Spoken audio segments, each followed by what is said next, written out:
దర్శకుడు మెహర్ రమేష్ గురించి పెద్దగా పరిచయం అక్కర్లేదు.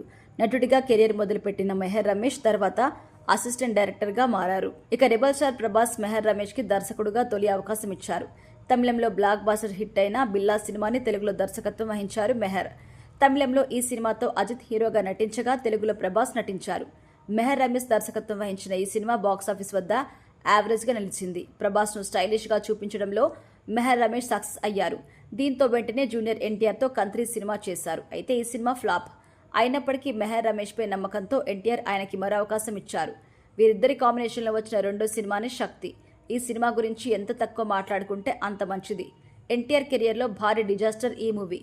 మెహర్ రమేష్ దెబ్బకి నిర్మాత అశ్విని దత్ కొన్నేళ్ల పాటు సినిమాల జోలికే పోలేదు. వెంకటేష్తో షాడో, చిరంజీవితో భోలాశంకర్ వంటి సినిమాలకి మెహర్ రమేష్ దర్శకత్వం వహించారు.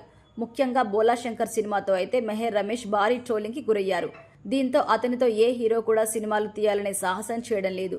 అయితే తాజాగా ఆయన పవర్ స్టార్ పవన్ కళ్యాణ్తో సినిమా చేయడానికి సిద్ధమవుతున్నారని ప్రచారం నడుస్తోంది. గతంలో మెహర్ రమేష్ ఒక ఇంటర్వ్యూలో మాట్లాడుతూ తన తర్వాత సినిమా పవన్ కళ్యాణ్తో ఉంటుందని ప్రకటించారు. దీంట్లో భాగంగా పవన్ కళ్యాణ్తో మెహర్ రమేష్ సినిమా చేస్తున్నారంటూ వైరల్ అవుతుంది ఒక న్యూస్.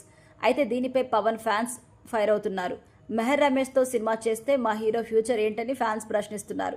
దీనిపై నెటిజన్లు రియాక్ట్ అవుతూ పవన్తో మెహర్ రమేష్ చేస్తే అది 1000 కోట్ల సినిమా అవుతుంది అంటూ సెటర్లు వేస్తున్నారు.